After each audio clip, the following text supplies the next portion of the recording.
Let's convene the meeting. Lovely to see everyone's beautiful faces today. We're a little short on board members.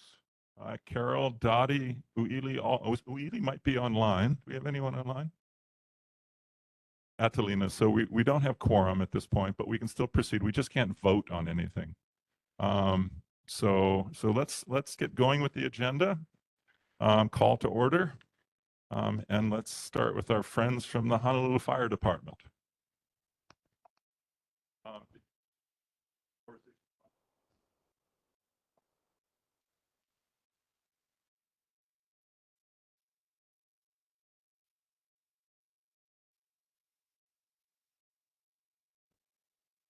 Good evening.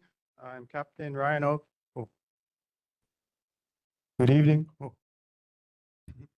I'm Captain Ryan Oki from the Hauula Fire Station, and I'll be giving you the September statistics for the Kaaba, Hauula, and Puku stations combined for September, as well as the fire safety tip for the month. So for September combined, we had 1 structure fire, 4 wildland brush fires, 1 nuisance fire, 5 activated alarms. We also responded to 40 medical alarms, 4 motor vehicle crash collisions, and 1 mountain rescue. Our fire safety tip for the month is seasonal decorations. So with the holiday season just around the corner, consider fire-resistant, non-combustible decorations. Choose only Underwriter Laboratories approved electrical decorations to follow the manufacturer's instructions for installation and load. Use lights that are in good repair. Always turn off lights before leaving your home or going to bed. Do not overload power strips, surge protectors, and extension cords. And never leave candles unattended. Secure lighters and matches away from children. And I wanted to address questions from the last meeting regarding information pertaining to specific incidents. Our administration has advised us to instruct you to visit our HFD webpage where you can request information. You can view real-time press releases for major incidents. And you can also view a map of ongoing incidents for the day up to date. Any other questions? Any questions for Officer Aoki? When you speak, please identify yourself before you comment. Thank you. Hi, my name is Evelyn Lane. I'm from the Kahuku community. I was wondering if you all have followed up with the fires that were on Labor Day weekend in the wildland area behind the golf course and Walkerville, as we know that those were set intentionally. Yeah, I believe it's Arson investigation. I'm not positive if there is an ongoing arson investigation, but those fires are believed to be started by the homeless in the area, which has happened in the past. And as far as an arson investigation goes, I have to look into that for you. I believe we just responded and put it out. I'm not sure if they sent a investigator and everything. Thank you. Any other questions?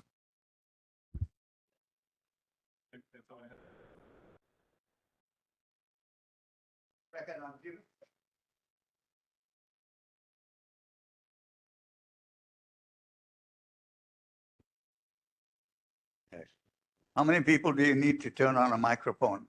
From Kahana, you need at least 3. Mr. Chairman, gentleman from the fire department. Yes. I'm Dr. Jim Anthony. I live in Kahana. And I live on what's called a cultural living park that was established in 1993. And I'd like to ask you this question. We grow kalo. We have a cultural living park on which we generate all kinds of vegetable waste.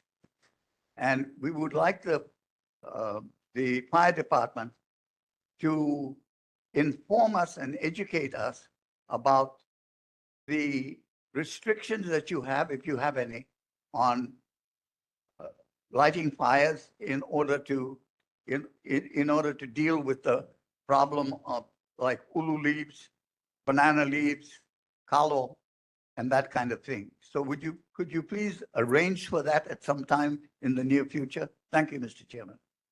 Yes, so basically, you're not allowed to burn any rubbish, any green waste. It's part of the clean air laws. So the only way you can burn agricultural debris is with a permit, which you have to get through the Department of Health. The only way you can burn green waste legally is if you acquire a permit through the Department of Health, through the Clean Air Branch. So you can try that route, but to be honest, all those days of burning your green waste are pretty much supposed to be eliminated. No, so an emo is considered a Just by cooking. notification. Yes, if you notify our dispatch, you're gonna make an emo with the intent of cooking with your emo. But Then- for green waste, you need to apply through the Department of Health. Yes, Clean Air Branch. Okay, It's a requirement. I can give you a pamphlet maybe if you, okay. I think I might have one in our truck outside. If And you then it'll have it explain- handy, would you give it to me before you leave this evening? please? Definitely, and it'll explain it better Okay, because there is fines and stuff that Okay. could be imposed if you okay, burn rubbish or green waste Okay. without the permit. okay. Mahalo. Thank you. Any more questions for Captain Aoki?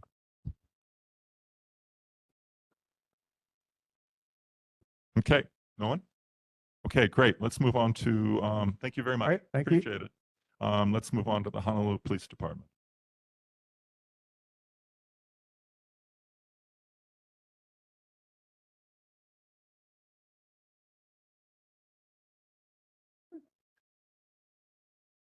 No, no HPD? Okay. So let's go on to United States Army. Any representative?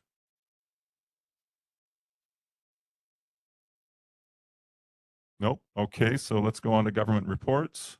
Rick Mayor Blangiardi's representative. Kat, are you here? Hi, everybody. Good evening. I'm here. So I Hi, have Kat. I have 5 updates from Mayor's newsletter. I'll read them out and then I'll drop a link to the chat, the actual newsletter. And then I have 1 question from last month that I'll report on. This month's highlights from Mayor's newsletter. 1, Oahu and all of Hawaii says farewell to a legendary musician who left a lasting impact on the island music scene. 2, the newly inaugurated members of the Honolulu Ocean Safety Commission held their first meeting at Honolulu Hale. 3, Mayor Blangiardi welcomes a Harvard Bloomberg City Hall Fellow to Oahu to help with housing and regulatory reform. 4, the Honolulu City Charter Commission seeks input from island residents about potential amendments to the city's governing document. And 5, Skyline Service expands this month to new stations, including at Joint Base Pearl Harbor Hickam and the Honolulu Airport. The October 2025 edition of the Mayor's newsletter can be found online, and I will drop a link in the chat. Last month, there was some discussion as to whether the Asia Pacific International School, I will call it APIS, could be included in the Department of Emergency Management map. A DEM contractor informed them that APIS had signed an MOU with the city to serve as a tsunami evacuation site and should be included in the DEM map to inform the public. DEM responds. As part of the tsunami sign installation project that was done with grant funding a couple years ago, the intent was to install some direction arrows from Cam Highway directing people to APIS, pending a written agreement with the school to serve as a tsunami assembly area and potentially allow sign installation on their property. Outreach with the school was initiated during the project and the school was receptive to the proposal. Unfortunately, installation of the signs could not be completed during the grant performance period due to construction in the area where the sign was to be installed. The MOA with the school was also not finalized.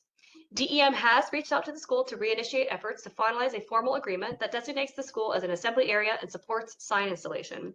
The contacts that were previously provided in these discussions have changed, so we are briefing the current contacts on the project. When that is completed, during future events, that school would be publicized as an assembly area. Those are my questions and follow-ups from last month, but happy to take any additional questions you might have tonight. Thank you. Do we have any questions from the board for Kat, the mayor's representative? Do we have any questions from the community, whether here or online? Please.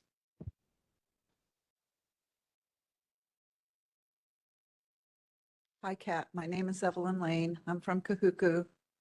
I was going over the testimony from the uh, resolution for the city council for public information on land activity. I think it's 56 is the resolution.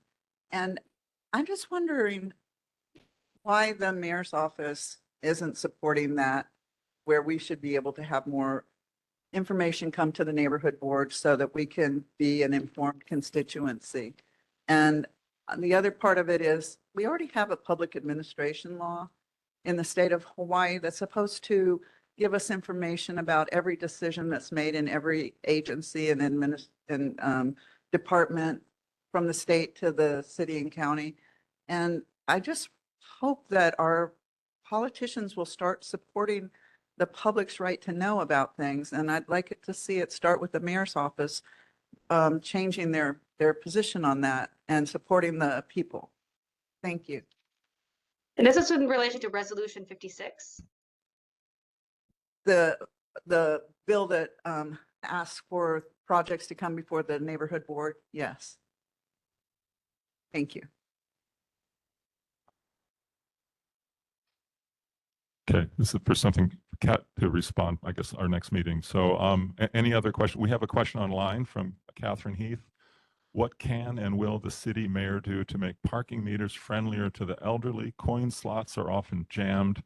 The QR codes require skills many, myself included, do not understand, and the slots for cards require you to remove quickly.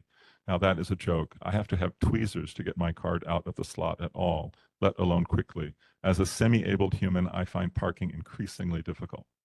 I will forward that to DTS. Okay, thank you, Kat. Any other questions or comments for Kat? Casey Connors, please go ahead.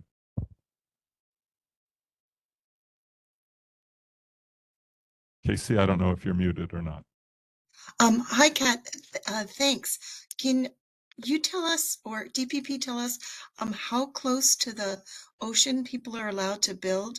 I'm traveling. There's a new a new home that was built across from PCC by HRI, and many have said that it's too close to the water.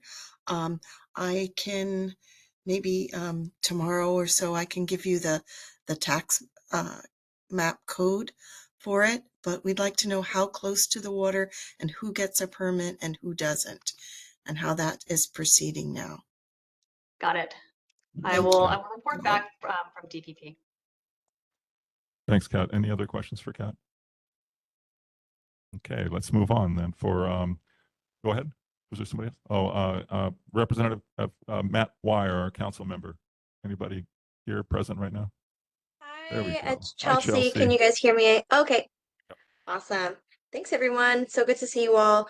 Just wanted to report some policy stuff that council member wanted to share in the newsletter. Our district-wide newsletter did go out today, so if you haven't subscribed to our email listserv, I encourage you to do so. On our website or council members page, I should say, on the Honolulu City Council, but I'll go ahead and share what he has to say about Bill 56 and Resolution 25-228. So this is coming from the newsletter. I recently introduced Bill 56 and Resolution 25-228 to provide the community a stronger voice in the land use process. Too often, residents feel left out of decisions that directly impact our community. By simplifying and clarifying requirements for the public notice, we can reduce conflicts, avoid costly litigation, and improve compliance. Bill 56 and Resolution 25-228 would require applicants for a minor SMA permit, special management area permit, and conditional use permits to present to the neighborhood board. The goal of these measures is to increase community engagement early on to prevent surprises in the community, reduce conflict, and avoid costly litigation. Community feedback early on would also help prevent future land use violations and minimize appeals before the Zoning Board of Appeals. During the September Zoning Committee, the Department of Planning and Permitting expressed a willingness to increase public notice of discretionary permits. While Bill 56 and Resolution 25-228 are still pending in the Zoning Committee, DPP has indicated a willingness to provide biweekly lists of pending discretionary permits to council members and neighborhood board chairs. This will allow for a more informed discussion on pending permits during the neighborhood board meetings to avoid overburdening the permitting process while still allowing for the broader community discussion of larger projects. And then we have other things on the, sorry, I just wanted to pull out some relevant topics for the Olauloa Neighborhood Board. The other thing that I did just want to flag with you all is the Honolulu Charter Commission meeting. There is going to be one that is coming up in your area, and then I'm just going to put the information into the chat box so that you folks could participate. But it is going to be held at Sunset Beach Elementary School later this month. And then there is also going to be another one that is available online at the end of this month, but the link isn't shared quite yet. But let me just pull the information up. I apologize for not having it ready sooner.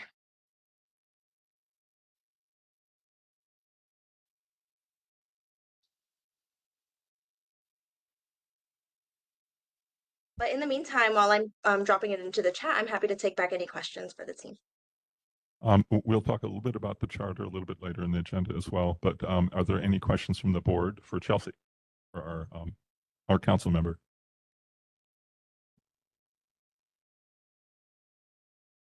Any questions from members of the community who are present here? Oh. Hey, Mr. Chairman, I'm a senior. I'm 90 years old.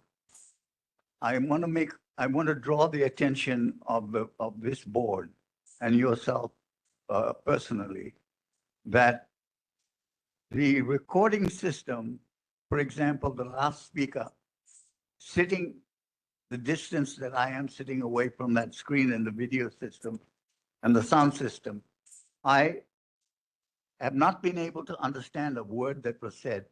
May I request that, particularly to make these proceedings more senior citizen relevant and more senior citizen friendly, that you look into the technical possibilities of improving the sound system and the means of communication that people have who are appearing online and addressing the board as well as members of the public. I'd like that to be recorded and reported in the next minute so that can be followed through on it. Thank you. I appreciate that. Actually, my hearing is going too, and I'm having trouble tracking things as well, and I'm only 62.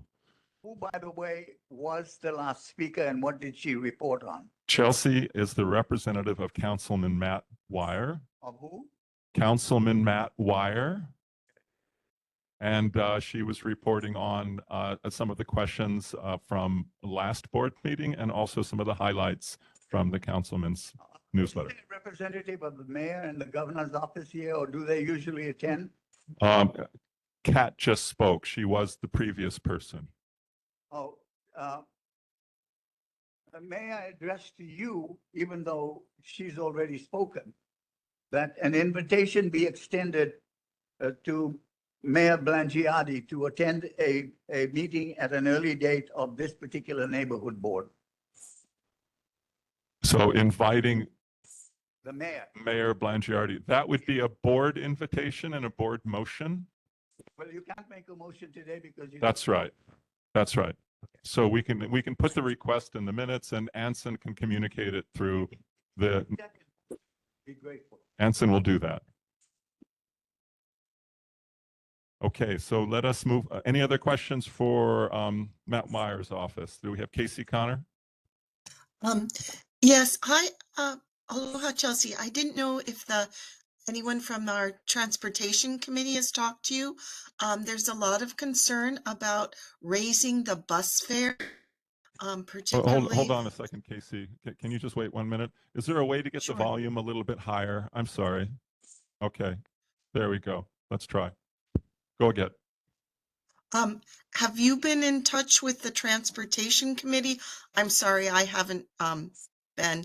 And is there any way that many people on this side are concerned with the bus fare and the proposal to raise the bus fare. Is that in the budget committee next Tuesday? For better transportation, we would like to see less traffic and more people easily affording to ride the bus. We before we had a lot of tourists ride the bus, and it was used to be very popular. Good transportation is also key to reducing poverty and to keeping our island green. So I am unclear of why this bus fare is going up again. We think many of people are concerned and think will have a very negative impact for our side. People can't easily walk or bike to get to areas, and they have to take the bus. And if it keeps going up, it's for a family or a group of people, of course, they're just going to take their car and increase more traffic. I didn't know if Matt's looking into this, and if my understanding is correct, if it will be finally heard again in the budget committee, and is that Tuesday?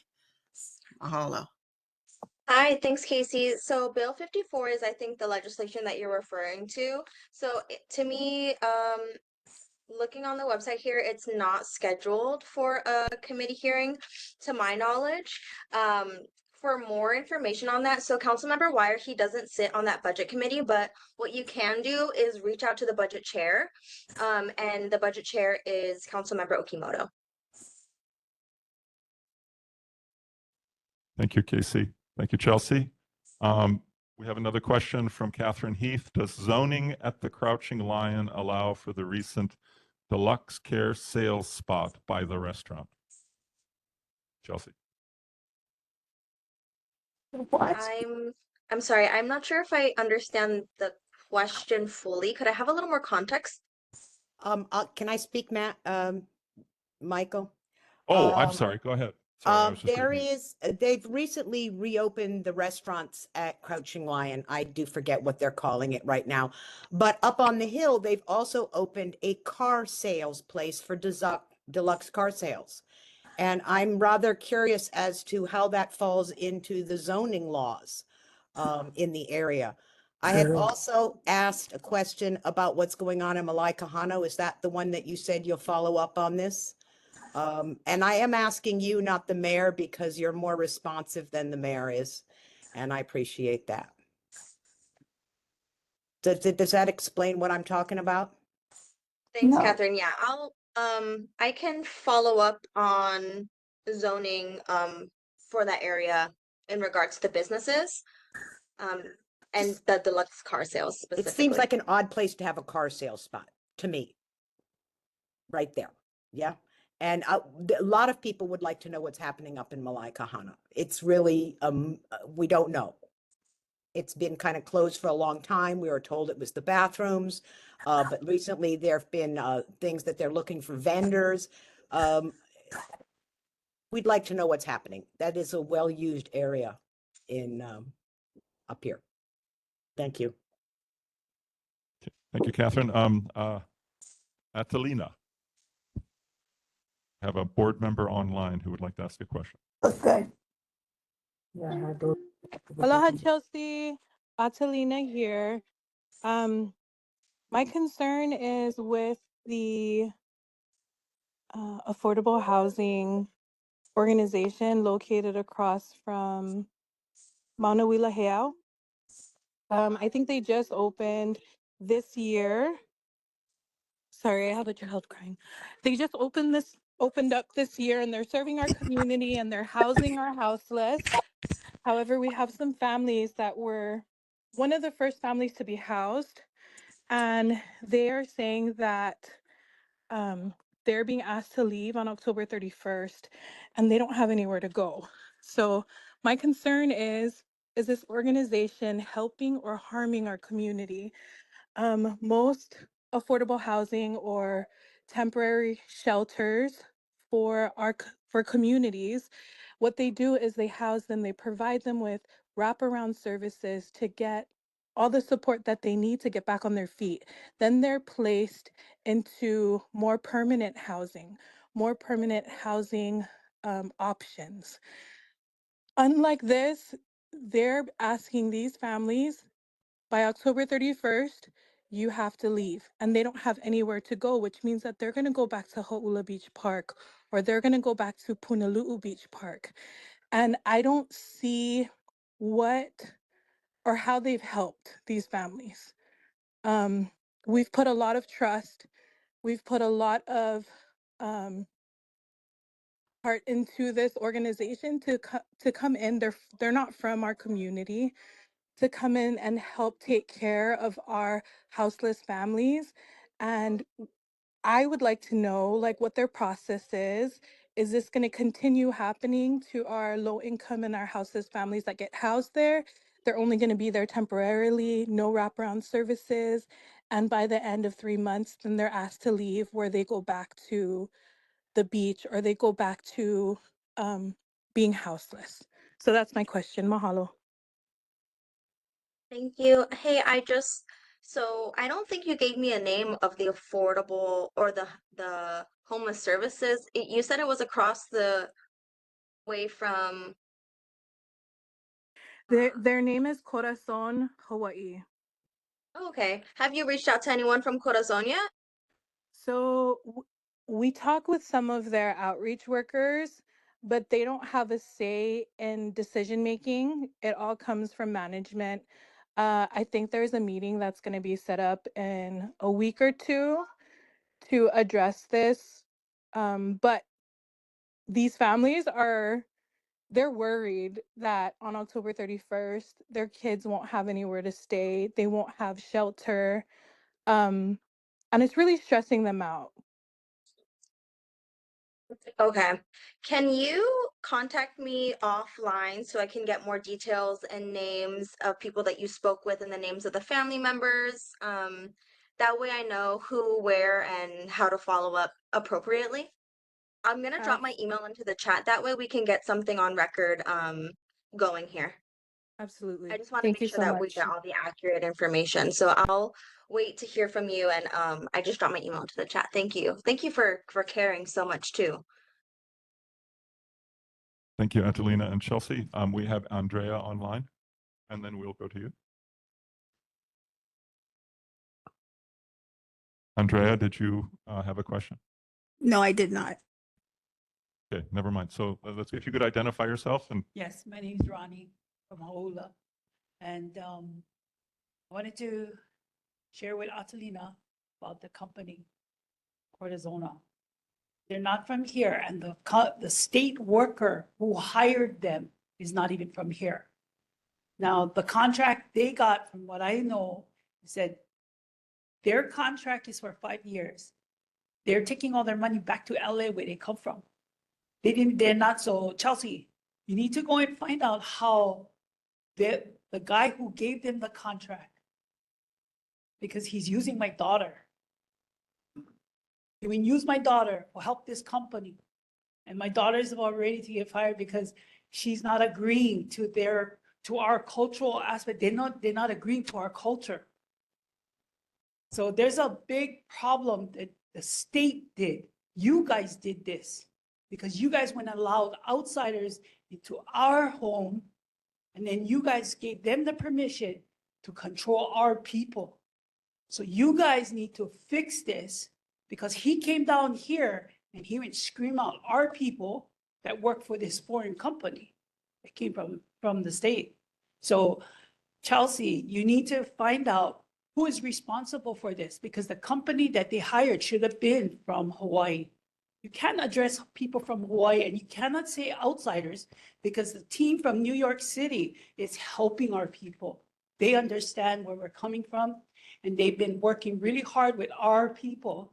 But the company, Horizona, the guy who hired them, are not on board with our people. You know. just a quick comment.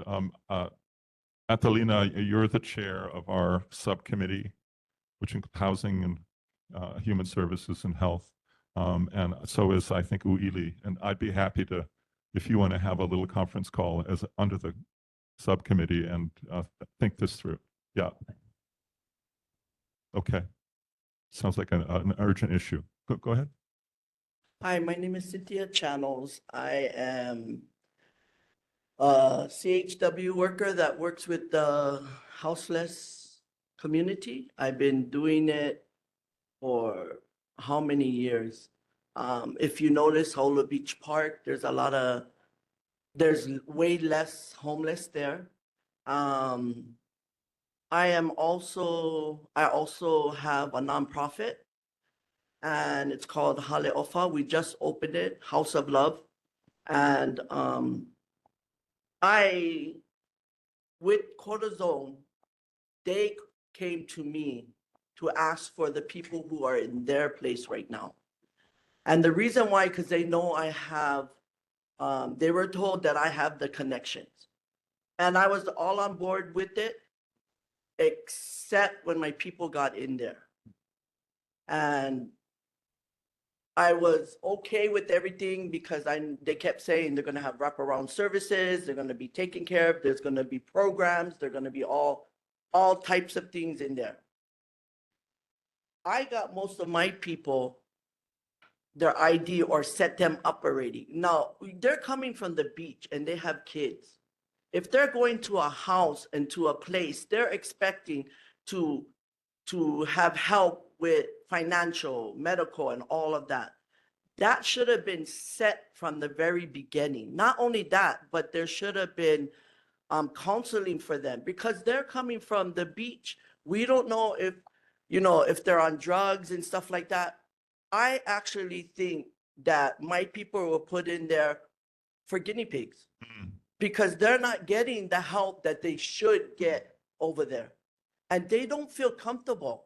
How can you not feel comfortable in a place that has water, electricity? When you came off the beach, you would think that they'll feel less comfortable on the beach. But no, some of them want to go back. And I'm telling them, no, stay. Let's give these people a chance. But they're not.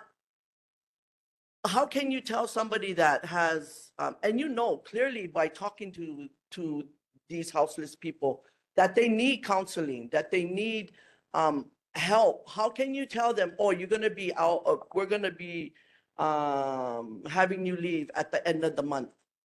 You're sending them back for failure, for going back onto drugs, to do things, to start breaking the rules because they're all anxious, they're all nervous. And then to come back and tell them, oh, wait. We're going to try to talk to the state. No, that should have been said first. We're going to try to talk to the state to see if you can stay. Because this program was only a 90-day program. I just feel like we were used. I asked for a meeting with them. The top lady did call me and she asked me to find somebody or if I can have a third party thing. And I did everything that they asked me. So we're going to ask people to keep their comments to 2 minutes, but I think what you're saying, I mean, what you're talking about is really an urgent thing. And my suggestion, this is, pardon my ignorance, who owns the contract for this, the state or the city? The state does. So we actually have our representative from the governor coming up next, right? And so we can have some questions for them. And so if we can just defer that until we get to that. So is that fine, Evelyn? Yeah, go ahead.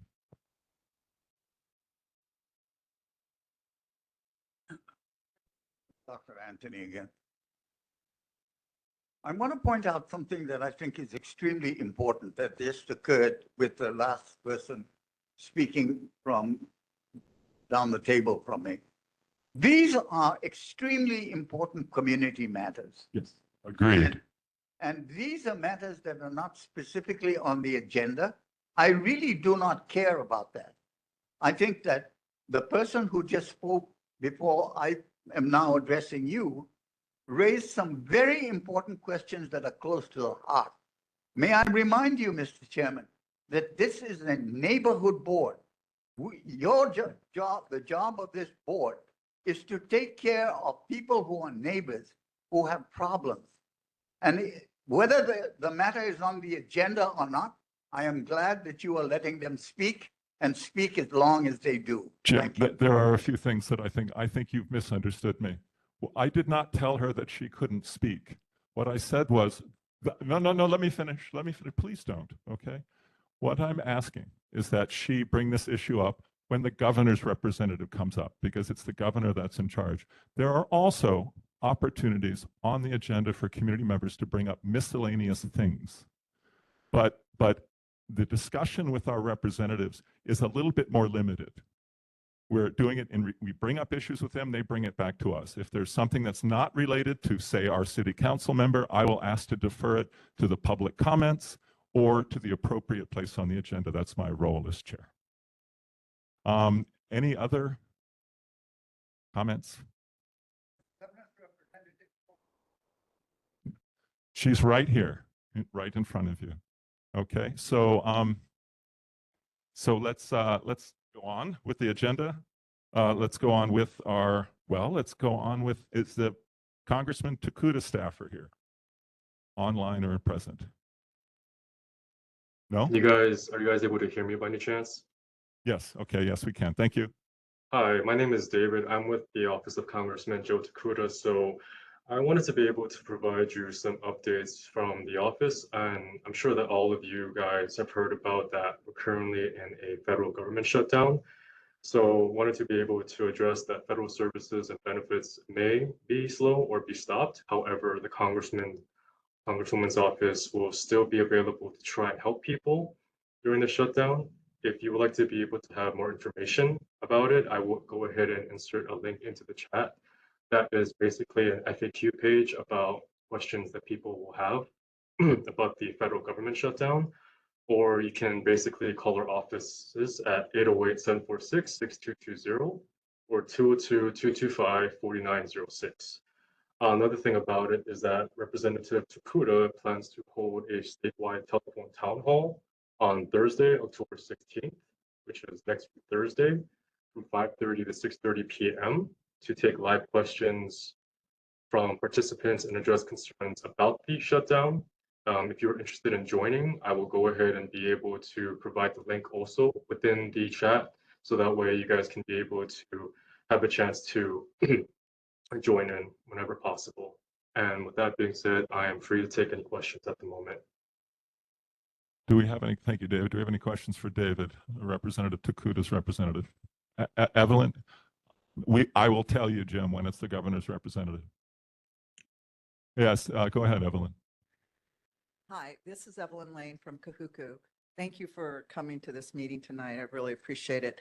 I live in the Kahuku Senior Housing, which is a HUD-funded property for seniors and disabled.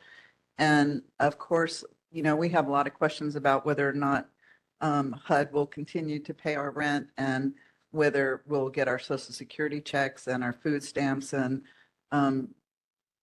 electric credits and things like that. I know you probably don't know all the questions, but I'm wondering if there's any contingencies that are going on with the state to make sure that seniors don't have to worry.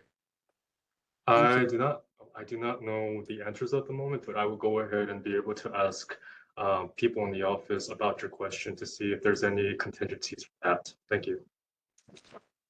Thank you, David. Any other questions for our representative? Anyone else? Casey Connors.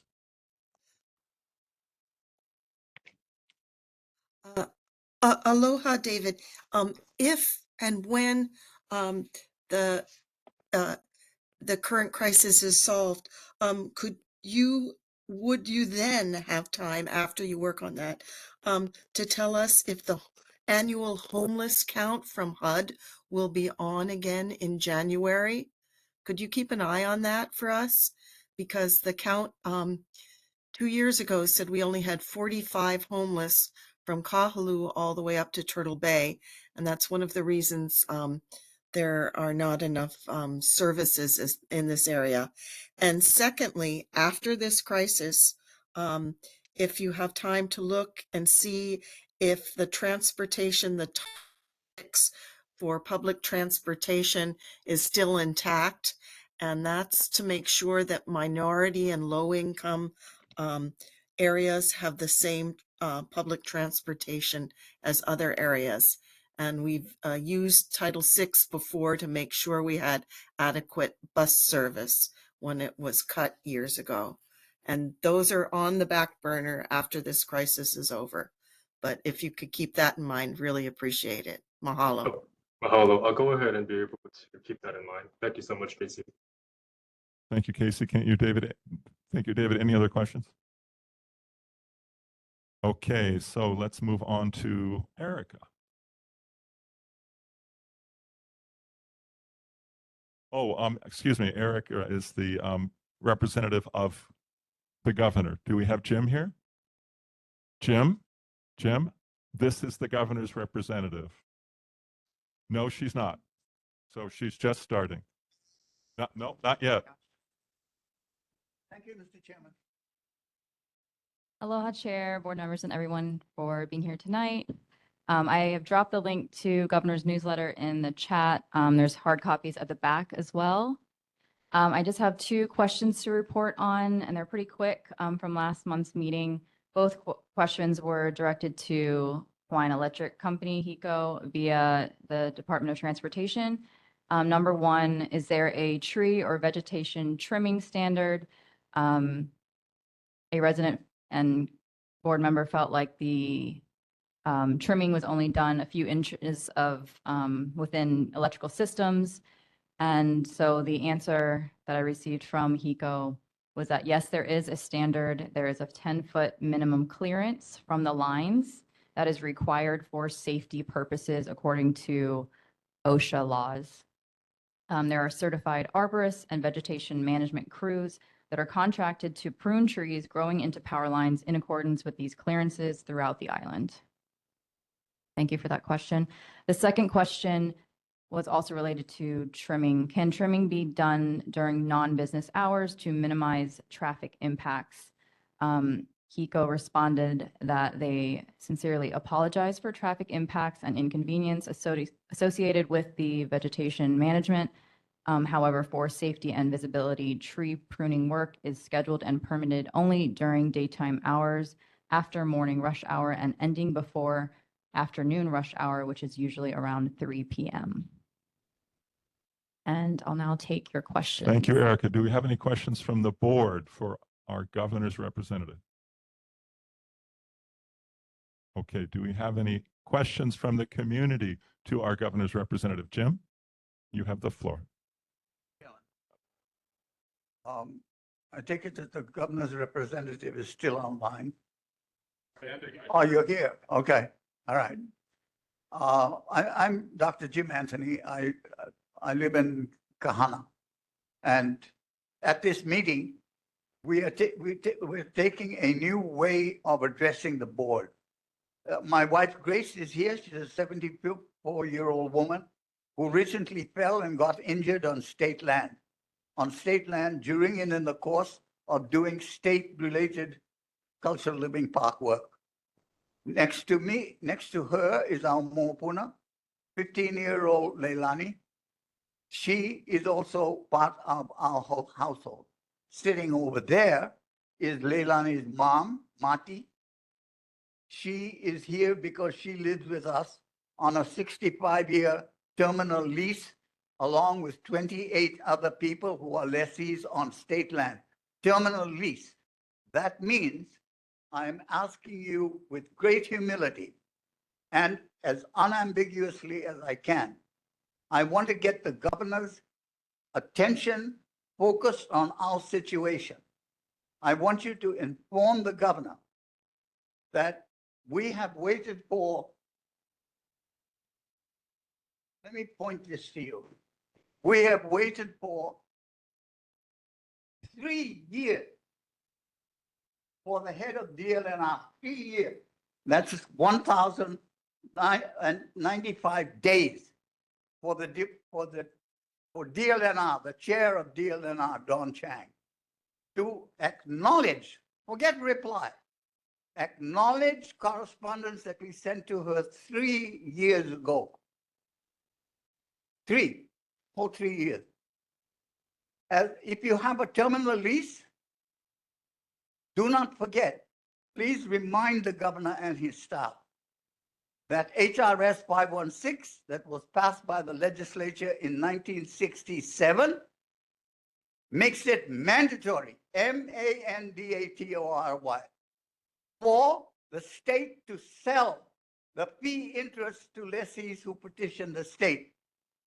There are, in section 81 of HRS 516, there are 21 separate reasons why leases in Hawaii have to be in the public interest converted to fee simple.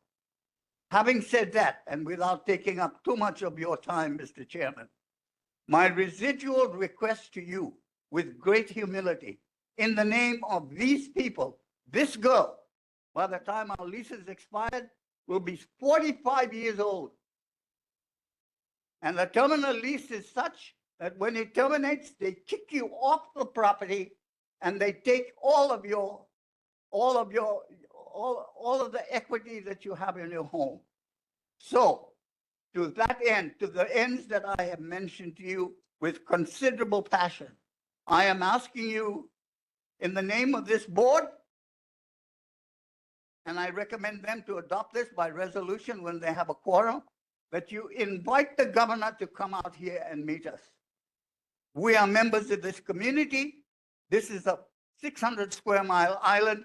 We should be kind to each other. I want to remind the governor that this is the Aloha state. Aloha. This woman has lived in Kahana for 40 years. 40 years. You look at her hands. Her hands are blistered from working to produce what we have in the way of our own cultural living park. It is a place to dream. It is a place to live. It's a place to breathe. It is a place to grieve. And soon it's going to be made, Mr. Chairman, and please tell the governor this, it is going to be a place where we are going to bury our dead on the land that we currently lease and that we want to have converted to fee simple, like thousands of other people have converted their leases to fee simple. Please tell the governor that our request is simple. This is a governor who ran on housing. Our houses are at stake. Our livelihoods are at stake. Jim, We I'm want gonna ask you to wrap it up. of coming and visiting us here. Please. Thank you very much, Jim. Mr. Chairman. I gave you 4 minutes, Jim. Appreciate it. I normally would not do that, but we appreciate what you've said. Thank you very much. Erica, if you can come back with something, and we look forward to your response in the next meeting. Thank Yeah. you, Uncle. I Yeah. really appreciate you sharing that moving testimonial about your experience. Evelyn, go ahead.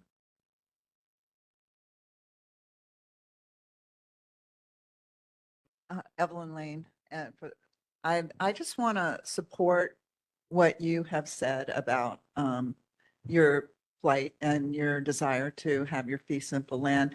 I think it was just recently that DLNR was able to put over 100 people on land on Maui, and we should be able to do the same here for our people. We should make sure that these are leases that were in contention years ago. I think there was a really big event over Kahana Valley, and I hope that we don't forget that that was a big struggle, and we should not let these people lose their land or not have a lease like everybody else in the has. It's just not fair, and we should do the right thing by all of our people in the Olauloa area and the whole state of Hawaii. Thank you.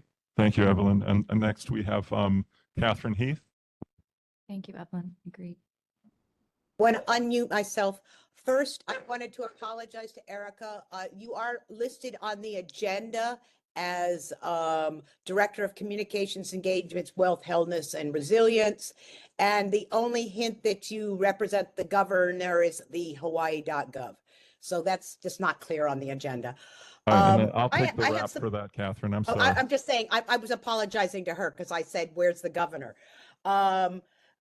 I was curious about some DOT questions, and since the DOT doesn't like to come and talk to us, a question that has been on my mind for years now is, why did the rumble strips end in Kahana? Why don't the rumble strips come all the way up this way? And I don't believe that saying they pass residential communities is adequate, because they do that in Kaava and elsewhere.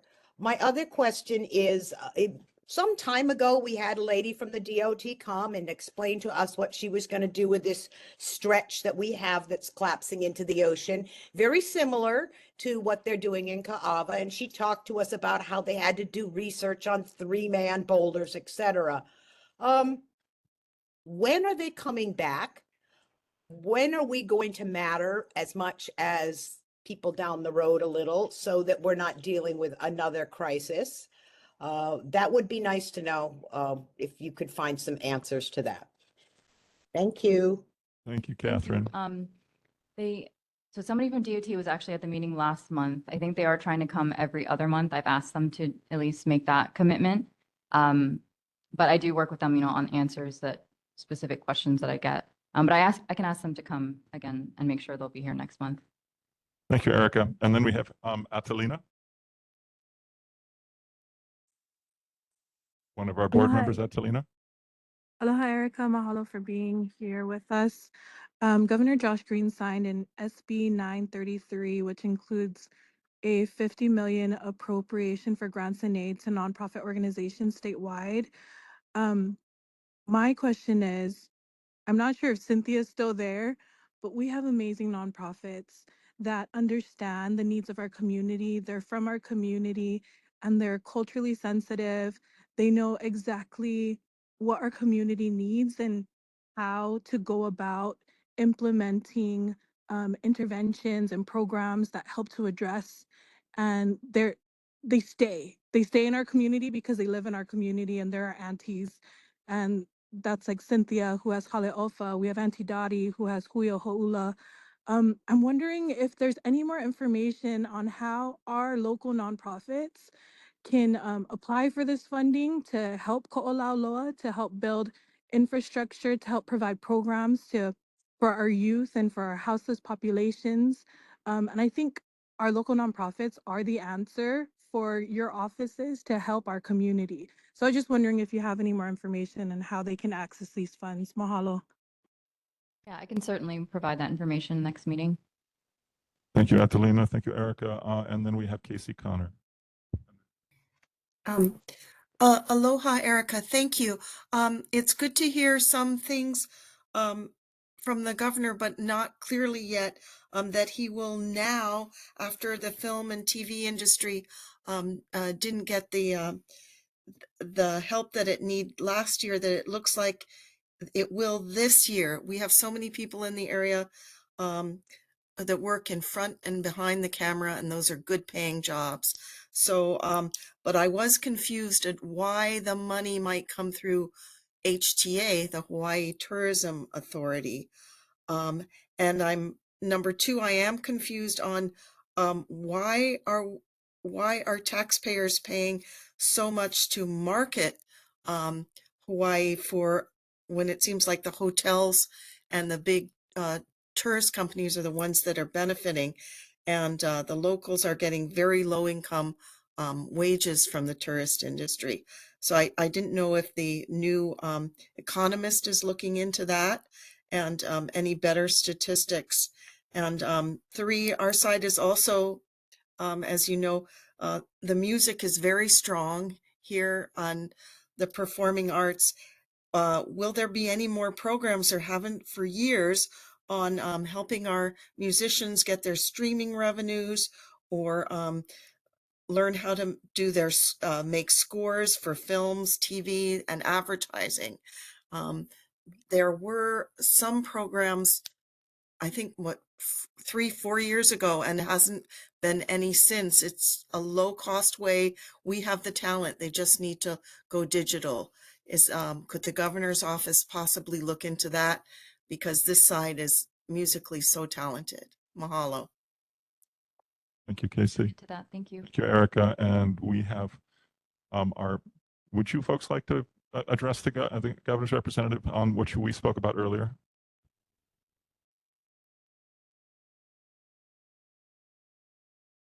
Hello? Okay, so are we reiterating like everything we just said 10 minutes ago? No, Or were you I was were, taking notes. okay, taking notes. so, cause, yeah, my whole thing was, I was gonna tell you to tell the governor, can you please look into making a law on how many poles per person on our side of the island?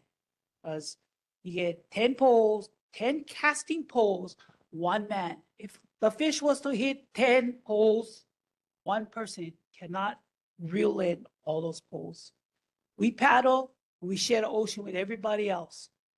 But when we coming on the coastline, we're coming on the inside, these guys get their poles and get 10 lines and they're all like 10 feet apart. But this is one problem that's been going on for the last 20 years, and it's just grown immensely. And after COVID, it was so bad that the reefs went look like spider webs. Nobody went out there for, they argue all the time, hey, but you don't see not one person that throws those poles. Nimitz Beach, it's like one big ball of suji or filament, just rolling all around. But every time we bring them up to the politicians, nobody wants to talk about it because everybody says it's a place for relaxation. But the opala still sits in the ocean and it washes up on shore. We got turtles, seals, we got all these animals, fish dying, birds being affected by the filament, suji, call it what you want. They made environmental friendly ones. They are just as bad because they break so easily and then they ball up with the plastic. So yeah, all you politician people, Quinlan, all you guys, can you guys please try and help us out on this side of the island? I was watching this guy pounding steaks in the new rock wall that they built to the ocean. And that was another big argument we got into with Awas people I'm, when I'm, they came down. I'm gonna, yeah, sorry. I'm gonna be asking people to keep to the 2-minute limit from Yeah, now on. okay. But yeah, Erica, could you come back? So, Thank you. thank you. And going back to the Khorasan, do you want to? Okay. Again, my name is Cynthia Channels. I'm from Mahale Ofa. My main concern too, and it was brought up to me after the fact that I put in the people inside, my family's inside of there, is that after our people are finishing there, they're gonna bring other people from outer because we don't have any more families with kids that can go in there. I think that that shouldn't be because you're bringing other people from other communities that we don't know. I mean, why can't we help and keep this for our people? Even if we have to find a way to switch it, because I don't know who did what is it called? Yeah, who said that we have more families that are homeless on this side? It's actually men, and then it's couples, and then it's women, families who have children. So I think that they really need to think, don't bring no other families here. Let's help our families here first. If it takes 5, 10 years, let us help our families to get out there in the community and to be able to help us. Because some of my family that I put in there and that I work on the beach and stuff with, when I have events, I bring them. They help us with the food. They help, to distribute. They do all kinds of stuff. So they are willing, but they just need the hand to come out of their situation. And this place to me is not giving them that hand. It's actually hurting them because they were made promises that were not kept. And to use me, that really hurts me because I am the one that they come to my house and ask me for whatever they need. So now you're putting my help in danger because, they're going to be mad at me because I put them in there. And the only reason why I put them in there is because I thought that that was a good place. And to shut down Didi, that was really bad because we know the community. So come to us and ask us. Like Dottie, have a meeting with us. I don't know if they did that, but I wasn't invited. I was invited after the fact that they needed people in there. Okay. And that's the only reason. Okay. Erica, can I make a request related to that? Is that, can you inform us next time? Who is the individual that's in the state that's responsible for overseeing that contract? Or who is the individual head of that division and evaluating that contract? And can we invite them here for a discussion? Yes, so I believe it would be June Yang, so the coordinator on homelessness. So can we have a discussion with June? Meet with him tomorrow Yeah, about that. and if you folks, we'll put it on the agenda, if you folks can come at that time, so you can have a deck. So we're not going to ask Corazon to come. We're going to ask the ones that run the contract to come, and then we'll see from there. Does that sound all right? Okay, go ahead. Yeah, and I'm going to give you 2 minutes, but that's it. Okay, thanks. I just wanted to address the governor that we do need help with our hub. Our hub is still hanging in the air, and our whole Beach Park Pavilion is about ready to fall in the ocean. So can you please tell the governor to hurry up and help us build our hub so we have an alternative place besides of the emergency, but we'll have an alternative of a building that will last for the next at least hopefully 100 years. Thank you. Thank you. Okay. We have another question. We're going to have Sage back there, and then Jim. No, we're going to do Sage first, and then we're going to do Jim.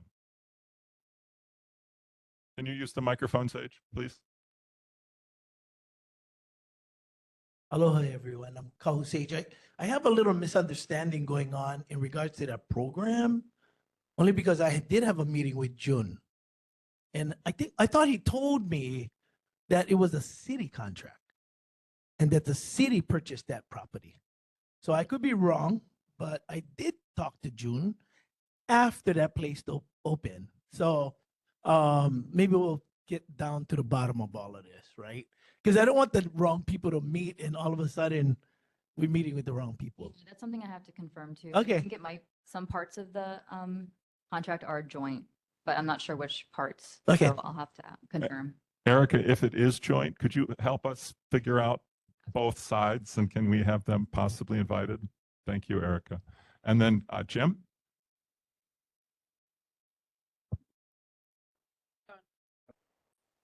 Just this for the information of the representative from the governor's office.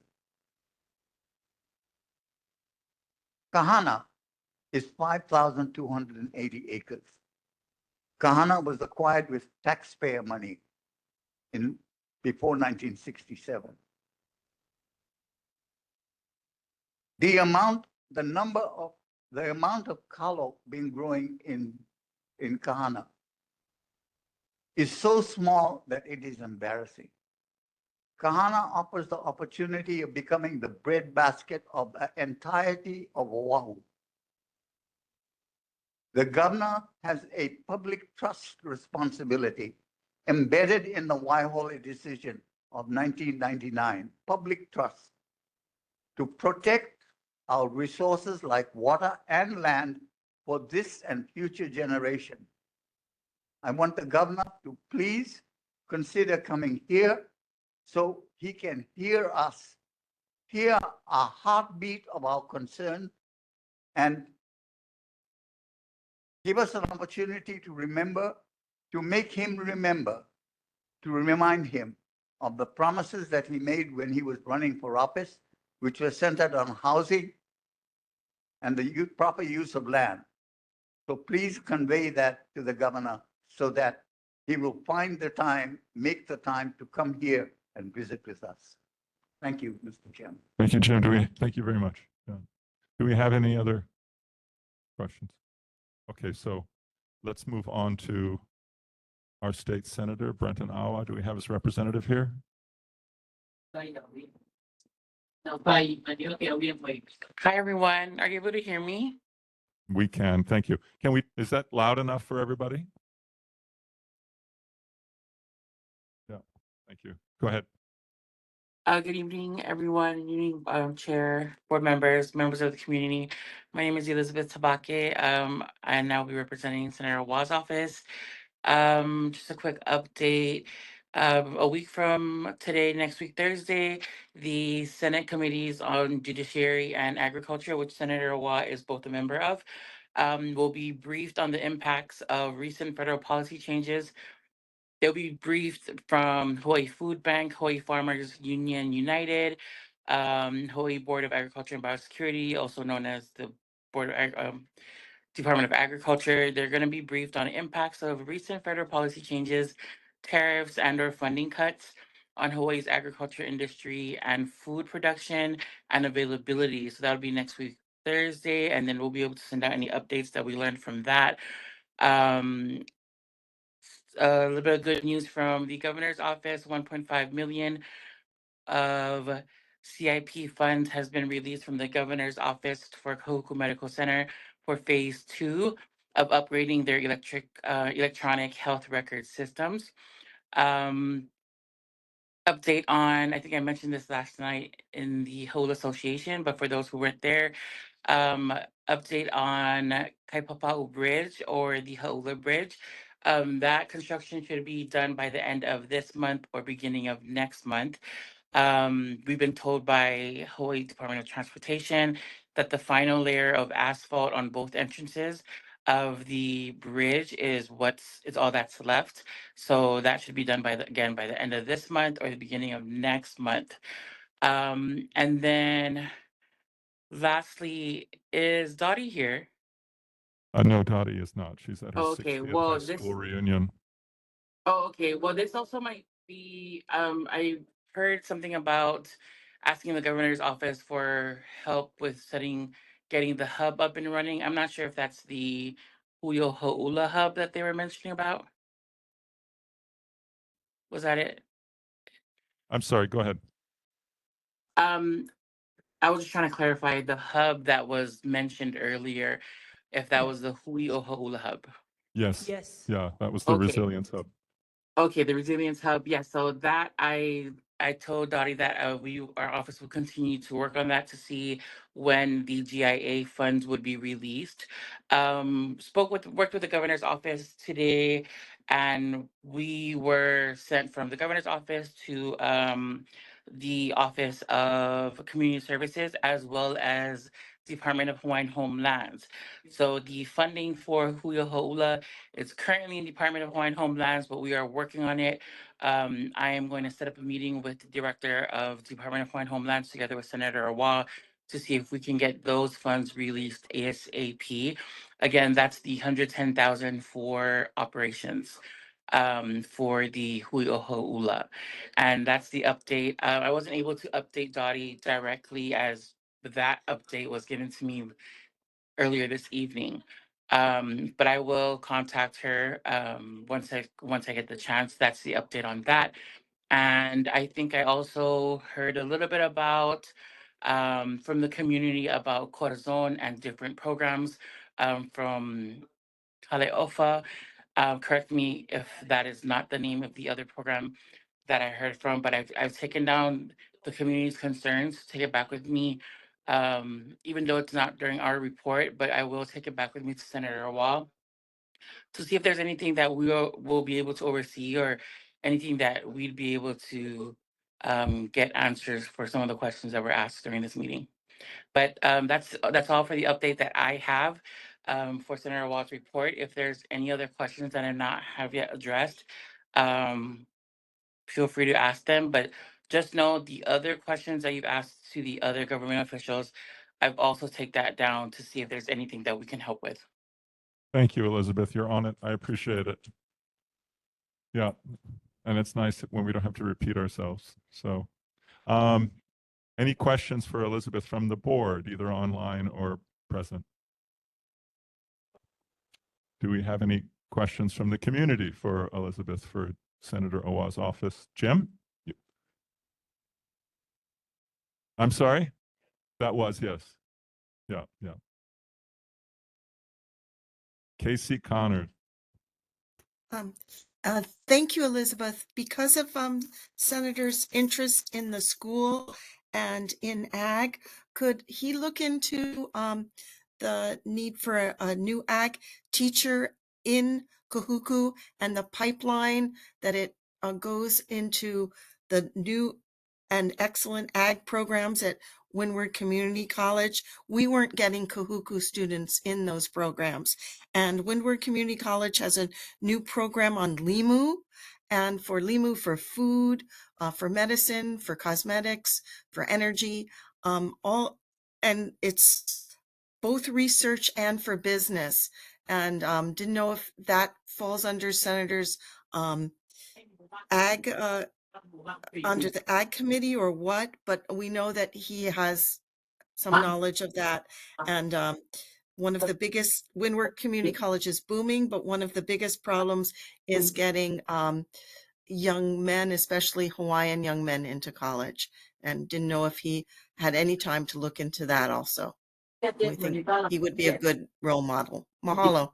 Did you get that, I got Elizabeth? it. Yeah, I got it, Casey. We'll Okay. take that down, and thank you for asking those questions. Maybe we could also ask that at the hearing that we'll be having next week.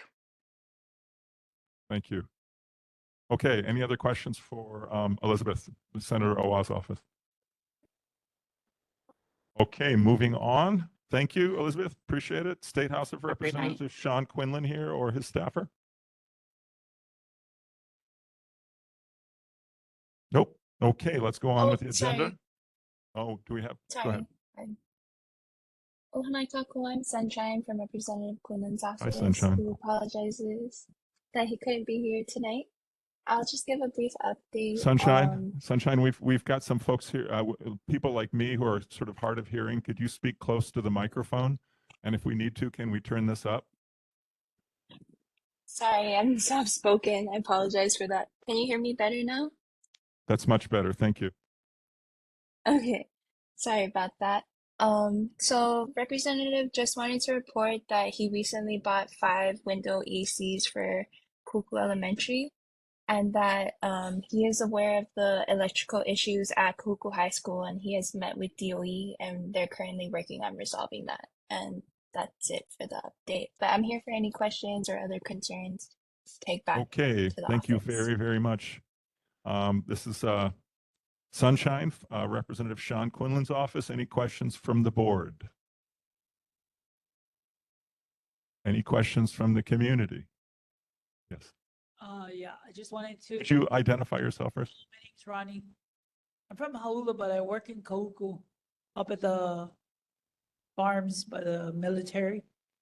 So we've been working with Hauula Emergency Leadership Program.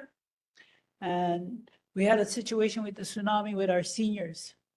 And so we're looking to building a new program for Kahuku named Kahuku Emergency Leadership Program.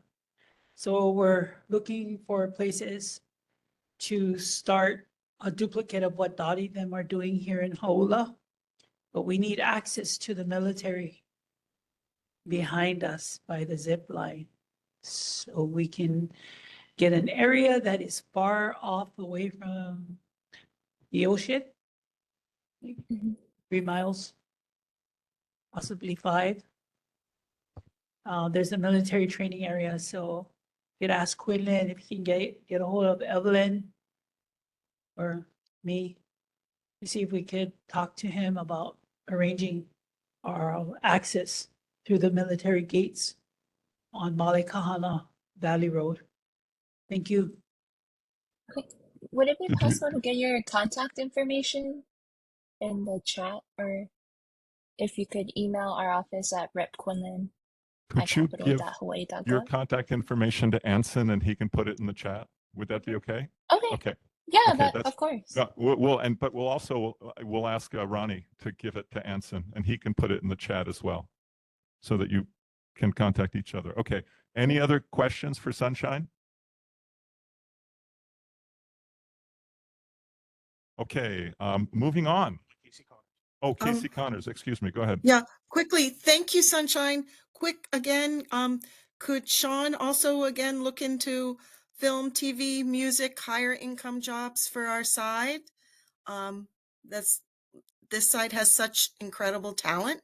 We'd love to have that instead of more hotels and tourism. And secondly, when he's balancing the budget, All the choke illegal vacation rentals do not pay tax. They do not pay TAT.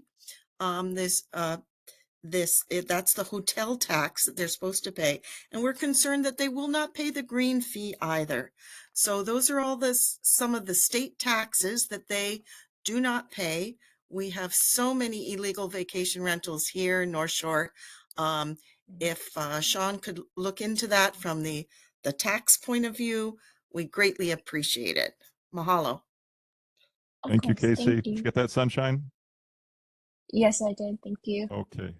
Thank you. Any other questions for Sunshine? Ronnie, could you speak in the microphone?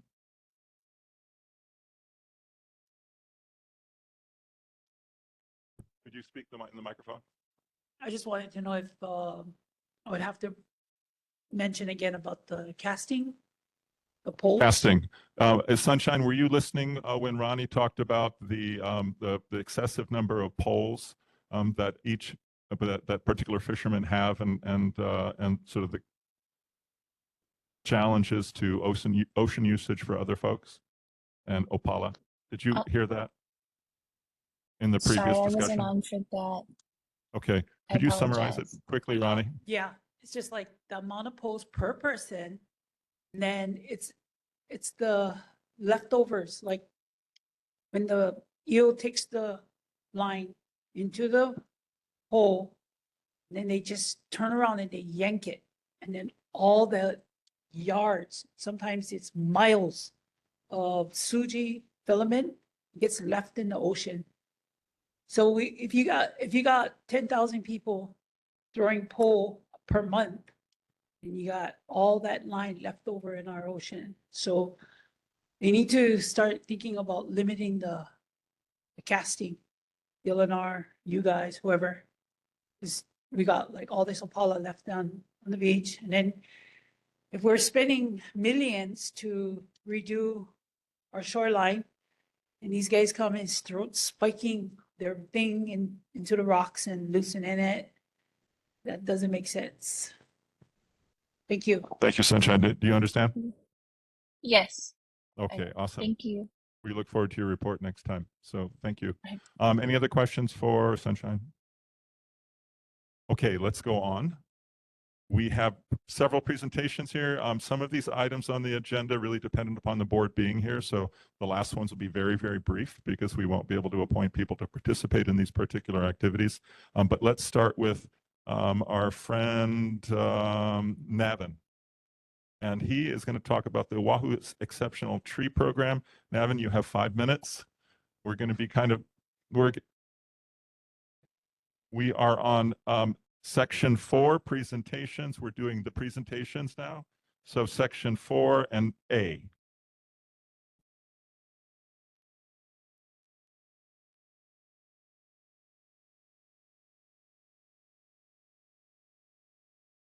Hello, my name is Navin Tagore Irwin. I am a community forester with the Division of Urban Forestry with the City and County. The Division of Urban Forestry is responsible for the street trees and park trees, and also the administration of the Exceptional Tree Program, which I'm here to talk about today.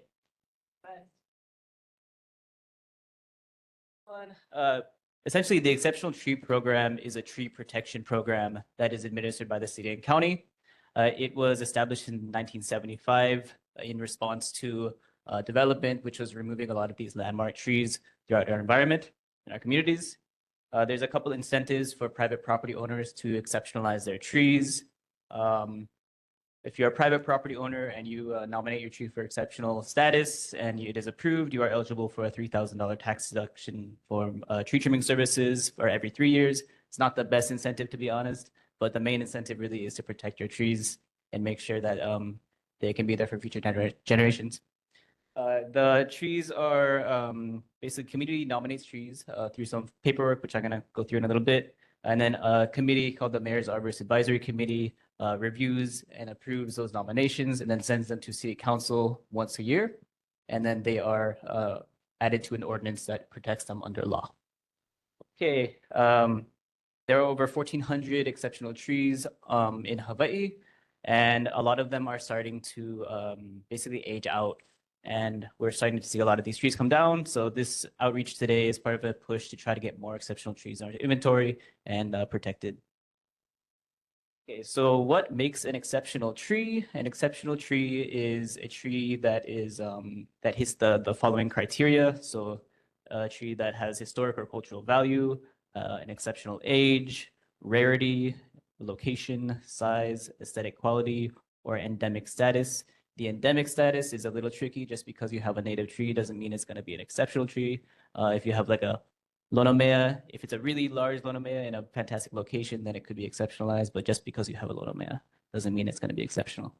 If you have access, you can scan the QR code to our website and link to the nomination forms and find out more there. For those of you in person, I have some handouts that I can pass out.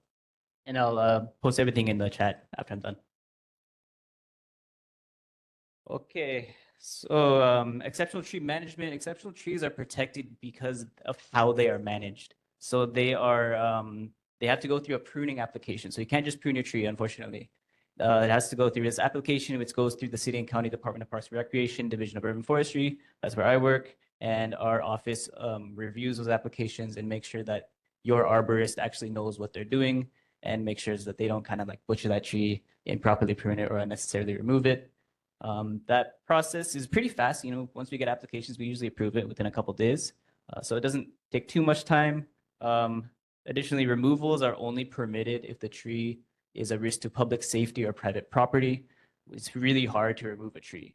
And also, if you have an exceptional tree on your property and you sell that property, the next property owner then adopts that exceptional tree. So once a tree is exceptionalized, doesn't matter who owns it, it's always going to be exceptionalized. Okay. Going forward, I'm going to zoom in.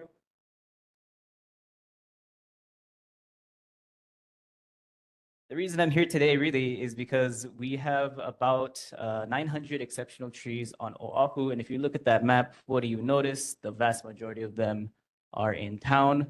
And I think we all know, just living, I live in Kahalua, living on the east side, we got some amazing trees on this side.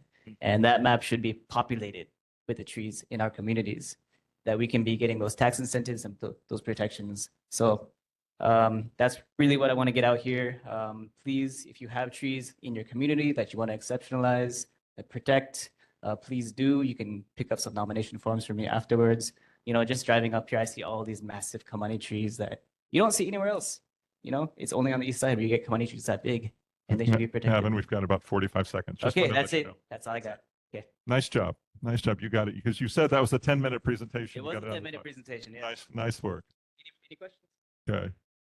We love trees. Perfect. Do we have any questions from the board? Do we have any questions from the public? Jim? I'm going to keep you to 2 minutes. Handle that. I didn't get your name, sir. His name is Navin. My name is Navin Tagore. I'm with the City and County. Okay. I want to draw your attention to two things. Mhm. The first one is of lesser immediate importance. We happen to grow trees known as pomuli. There is a botanical name. I didn't retrieve it for you this evening because I didn't know that you were going to speak about exceptional trees. I would like to invite you to come and look at the trees that we have planted. We now have about 20 pomuli trees. They grow straight as a telephone pole. They grow to 45 to 50 feet. We now have trees that are at 45 feet tall. And this is the second period of growth development. They mature at 25 years. I invite you to come and look at the trees that we have already planted on state land. Okay. I would love that. Okay. Number two, of greater importance. As you know, we have a rhinoceros beetle infestation that is eating into a very important tree. And the tree is important not because it is a tree that we or tourists take pictures of. It is important because it is related crucially to food. Yes. The coconut tree is a food tree. And the invasion of rhinoceros beetles is entirely the state's fault, in my opinion. May I ask you what it is that you are doing or people that you are associated with or who might be able to help about the serious problem of rhinoceros beetle infestation. And I invite you to come to the property that we currently occupy Jim, and for us to show you. we're what is we're at going 2 on. minutes, Jim. Thank you. Okay. Can I just intervene here for a second? I'm not sure Navin is in the right office. I think your comment is something that could be well directed to some of our representatives in the government section, but I'll let Navin answer that. Yeah, thank you for the questions. They're super important issues. CRB, I take it very, very seriously. I love coconuts. I eat coconuts. I grow coconuts. Our office is only responsible for the city street trees and park trees. So the issue that you're addressing is really more of a DOA state issue. But what my program does, the community forestry program, we can give out netting, we can do education. When we go check out those other trees you mentioned, we can talk more.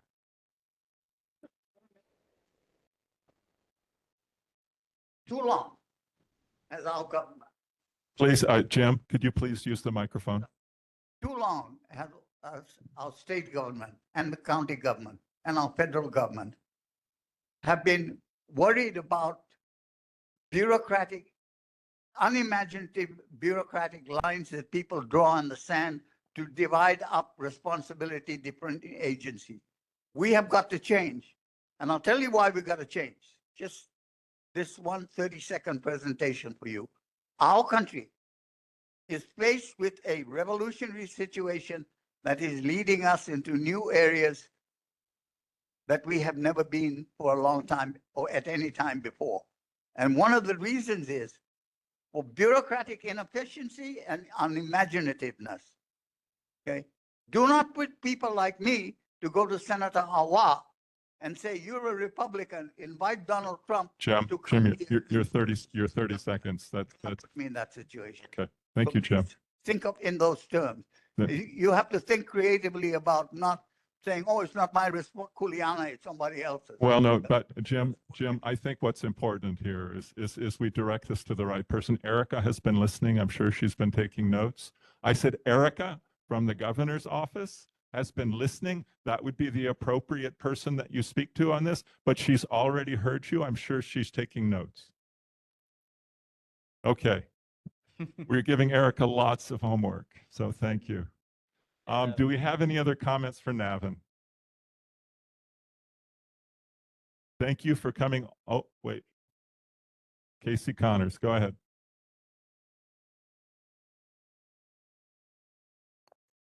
So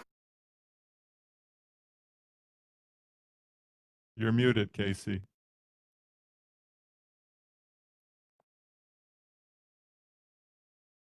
Okay, it's in the chat. You want to read it? Anson? My sound keeps going off. Sorry.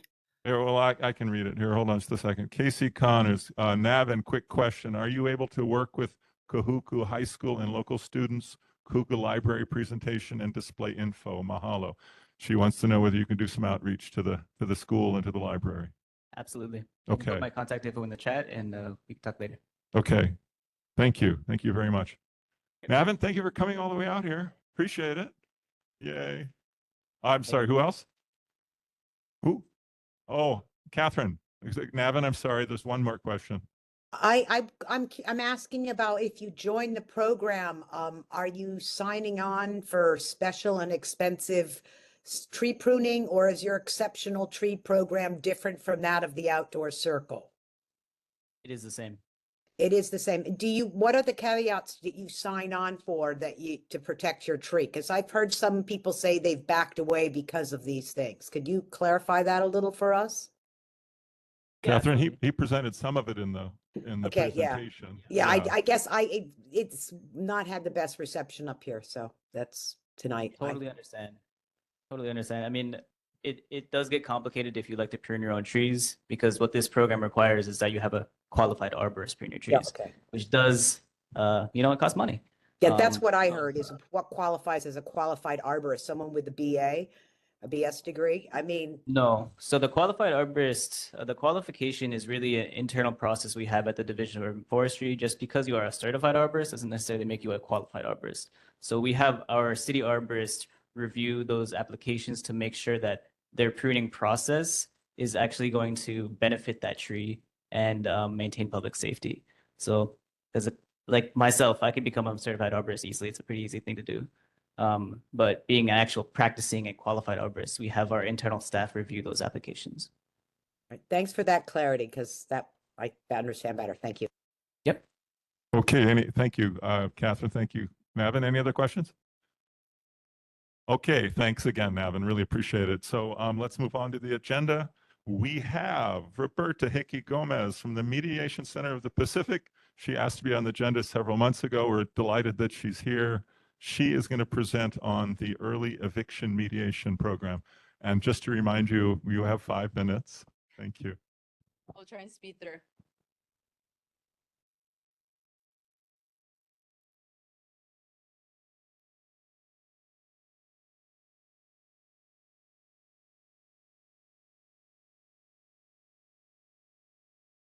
We can just go into the next one.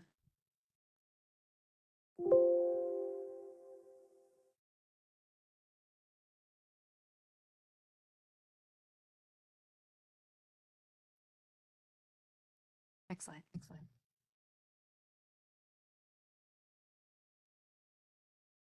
Okay, so just a little history and background on our program. This program is coming out of the COVID eviction moratorium in 2021. Act 57 launched, and part of that was encouraging a period of mediation prior to eviction. Next slide.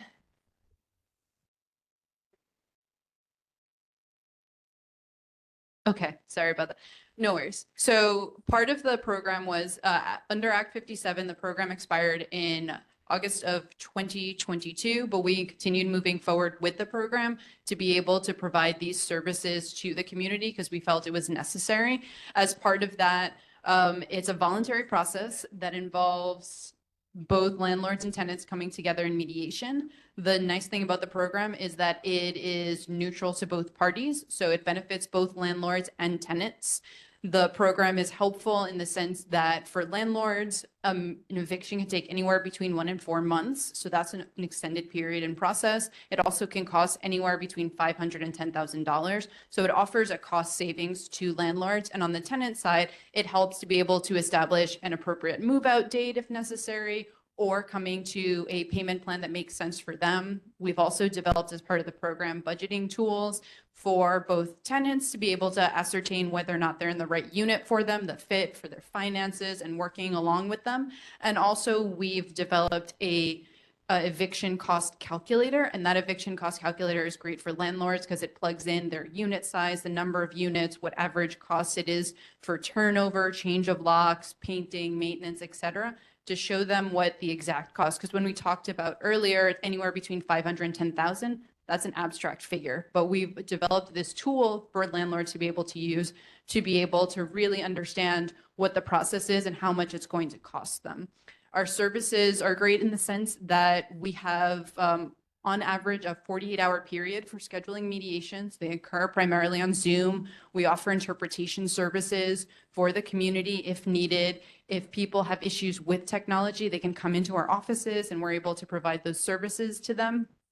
Typically, we resolve within a period of 5 to 7 business days. So when you look at from the court side, it can be, as we said, anywhere between 1 and 4, even up to 6 months to be able to resolve an eviction. So that's really a costly process for both parties. And what we understand too is that oftentimes going through the courts, it can be a 50-50 process. So it's not necessarily a win on either side. And we also know that through the courts and having an eviction on record can be catastrophic for tenants. If they're on Section 8, they get booted from the program, and that leads to houselessness. So this is part of preventing houselessness in the community, getting community members to talk, openly engage with each other. We do have on our website, mediatehawaii.org, you can go to contact, request a mediation. If you're interested in the program, or if you know someone who's interested, please share the information. We also have Act 278 that just recently passed, and that's going to be in the new year in February of 2026. That's going to require a mandatory period of 10 business days for mediation to occur, to really open up those communications prior to moving to evictions. It's really to divert things out of the court and empower the community to resolve their issues in ways that make sense for them. I'm happy to take any questions. Wow, you did that in 3.5 minutes. Thank you. You come all this way and you did it so well. Thank you. Any questions for Roberta from the board? And I'm happy to share the presentation with anyone who wants it if they want to delve through a little bit more slowly. Yeah. And I forwarded it to our whole board as well. Yes, So exactly, yeah. any questions for Roberta?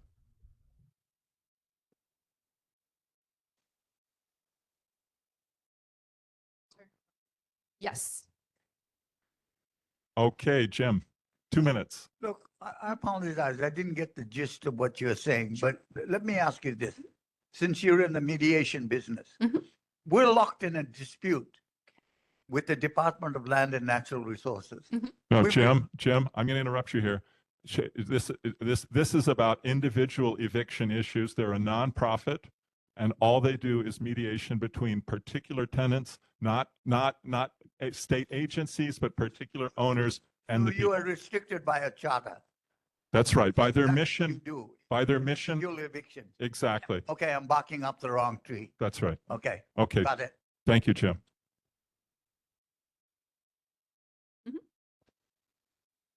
Are you the same entity that works at the courthouse when there are people who are involved in this? So the idea is to keep from getting to that level and meet in the community instead. So historically, the Mediation Center of the Pacific has been at the courthouse in person and has offered mediation services. We don't currently offer in-person mediation services just because there hasn't been an overwhelming need from the community. We do offer an extensive amount of online Zoom resources. We offer hybrid resources, in-person mediation. We work closely with the courts. So when they refer over to us, we offer those mediation services.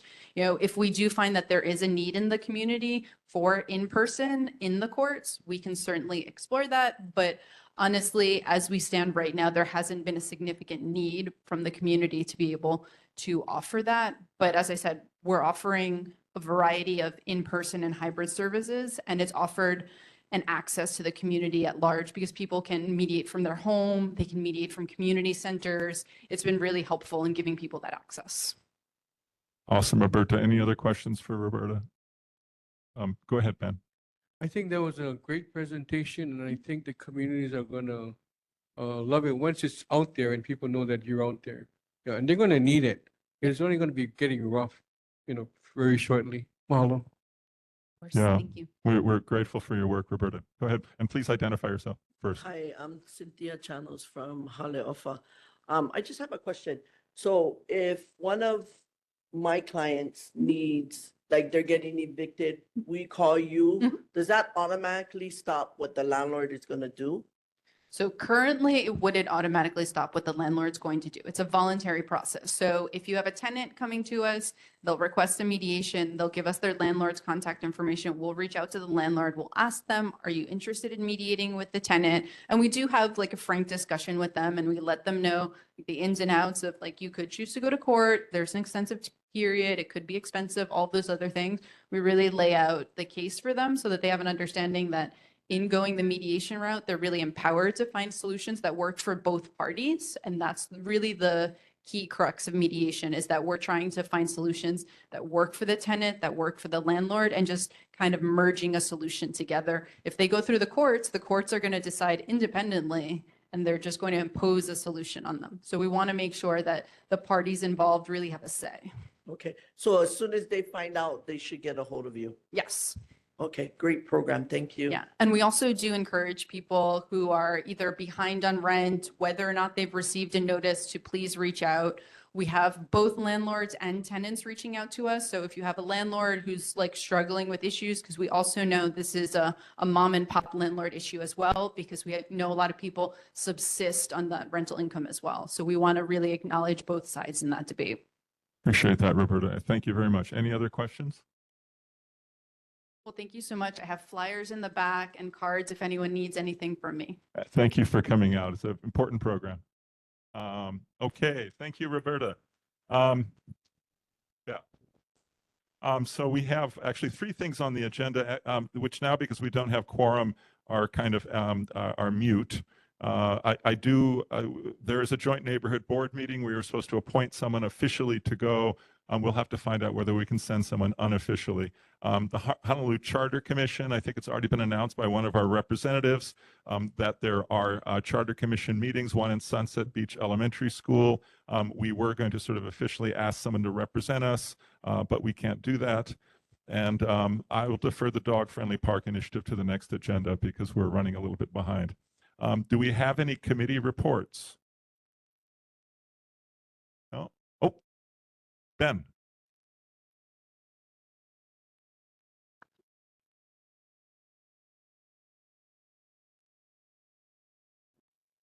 So Andrea Annex from Ka'ava, she's pretty into the transportation part of, very heavy into what's going on transportation around the island, especially in our area. And she always informs me what's going on, what we need to get involved in. And one of the things she told me about was a traffic safety summit that was happening on Wednesday and Thursday. Today was the last day of it. And when I went to it, I had another meeting at the Oahu Island Borough Council before that, but I went yesterday afternoon and today, and I was so impressed with what the Department of Transportation is trying to do. I was mind boggled that they're gonna try all these things that will help our residents get to and from safely. You know, and I mean, the programs anyway, so every month I'm gonna be giving a report because there was so much stuff going on that I'm only gonna give you a short little report on it. Now, the other thing I wanted to bring up was that, did you bring up the one about the bridge? Yeah, you did that one already. And the other one was Ka'ava. That one is finishing. I brought that up last month. They're going to be finishing by the end of this month or next month, right? And then I wanted to bring up that it's not transportation, but it's the what you call it, the fecal matter that's in the ocean, and the highest one is Heia Stream, Kahalu Beach. Let's see who's on the other side, and Pupukea. And the other ones are a little bit better than that. But anyway, these are the hires, and this is why we want to take care of them in their area and not have them keep going all over the place, right? And so we want to continue on that Kahalu project so they can clean up that area for the people who paddle and fish in that area. And I just want to give that short little report for now until I come up with an idea on how to present them better for that. We can put them on the chat. Yep, I'll start that next month. Thank you, Ben. Any other committee reports? Okay, we're going to come to public input community announcements. In general, we are limiting it to 2 minutes. Do we have any public announcements? Okay. Sage Chi. Yay. Wait. Does anyone know what happened to Jim? He's been waiting all of this time to come to the public announcements. Oh, okay. Oh, I just wanted to take this opportunity. I'm Kahu Sage G. Kumu with Lahui o ko olauloa in Kahana. And I wanted to thank the process, the neighborhood board, and all the different neighborhoods that we had teams going out to render support because we just administered our first city grant under Lahui o ko olauloa, and we were the first canoe club to receive this because we're more of a cultural organization. And what we're doing is we're moving towards a grant in aid so we can do some research, get some money so we can get some planning in place about a halau and eventually a haliva'a in the community. And I say in the community because that's not just my organization's facility. When you build facilities like that, it belongs to the community. Can I say that, Sage, is Jim planning to, one of the primary thing that brought Jim here was the halau. And I feel like he needs to listen to Jim. Oh, there he is. Jim. So why don't you, so I wanted you to hear this because he's talking about what you are going to be talking about. So can you start again, Sage? Do you mind? Blessings. Okay. Okay, well, I just said I'm Kumu HG Kau right here, and you guys know I have many hats in the community, and one of them again is Lahui o Olauloa, right? I was giving a little background about what we're doing, how we're moving forward. We were the first to administer a city grant to repair all the old canoes in our community, and we've gotten a lot of those canoes. You guys can see it in Kahana. You can see that we expanded our community program. Our keikis this summer was well over 80 kids. Means we're as big as the Kahuku High School football program. And I think that was the goal because, you know, the CDC, the federal government, BYU came out with the study. It found that 2 of our cultural practices, hula and paddling, makes for a more healthier community, right? And so I just wanted to thank the neighborhood board and all the communities involved that did help us sign a support petition because we're moving forward to a grant in aid so we can do a little bit of studies about moving forward about a haliva'a for the community and a halau on the beach to protect all the equipment that we're getting. We got our first canoe doing the crossing this, they just did the Wahine Okekai, and now they're doing the Molokai Hoi. And that's our first brand new canoe, spec canoe. And you'll be able to recognize the canoe. It says olauloa, and it's red and white, right? So you can't miss it. Anyway, that's what I wanted to say. I wanted to come here and thank the board and thank Uncle Dem, everybody in Kahana, not just Kahana, but the canoe's been paddling all the way down to Kaava. Long distance season, they're paddling all the way down to Laie, to Ko'olaloa outside. So I think that's been a blessing for our community. So, but thank you very much. Thank you, Sage. Thank you for such incredible work. And Jim, you have 2 minutes. Just to very briefly, you're talking about the halau'a. Yeah, a place for canoe. Okay. For a start, I don't have problem with that in principle. In principle. Okay. For a start, I do not have a problem with that in principle. Just speaking for me. But what I'm asking for is your kokua to consider any possible project like that within the context of our law. Okay. If you're going to build it in Kahana, for example, I ask you very humbly to please consider that before we build a halau'a, that we consider the plight of the lessees who are on terminal leases and who are living on economic death row. We need your help. So before they solve your problem, you help us solve our problem, and then you become part of our community. Something like that, not exactly that, but something like that. So I'm asking you, come to Kahana, sit down, I bring my tanoa, my avabo, we sit down and kuka. Okay, and these guys, these guys on the board, they come together, we reason together, and we work this thing out. And not only that, when it comes to money, I want to begin a process whereby we talk about giving back. Ancient Polynesian principle. I eat out of your poi bowl, I gotta put something back. So we got people here who are making big money in Kuala. It's a great tragedy that we have to ask, but the time has come for us to ask. We got PCC, big money making, big money maker. Kuala Ranch, big money maker. Bishop Estate, $10 billion investment portfolio. So we go to them and say, hey, you know what? Please, you guys, give back.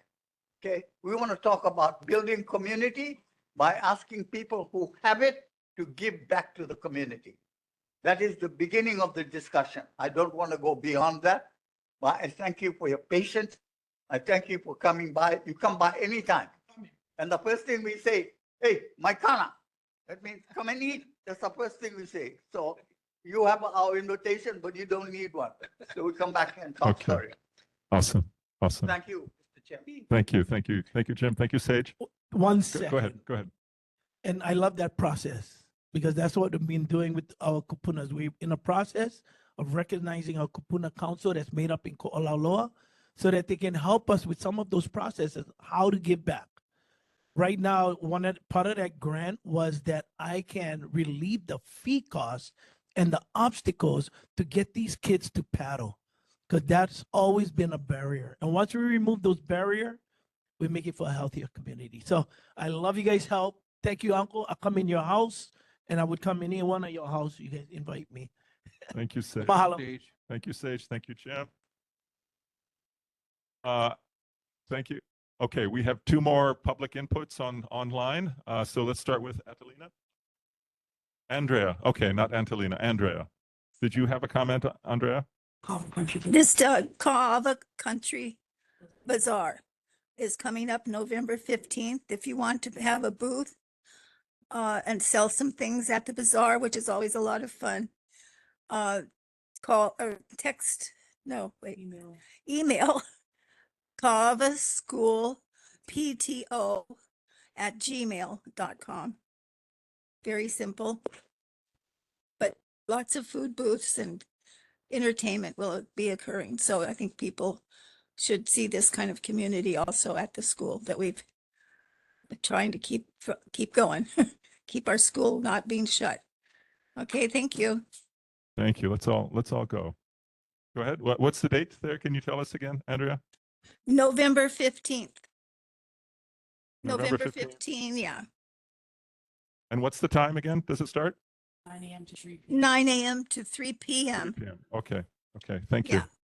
All And right. Kaava School PTO@gmail if you want to get a booth. If you want to Okay. have a booth. Okay. Okay. For Maybe I'll get crafts Stacey and native to do Hawaiian massage. products. Yeah, thank you. Okay. Thanks, Andrea. Any other comments? Public concerns? That? Okay. Anything else?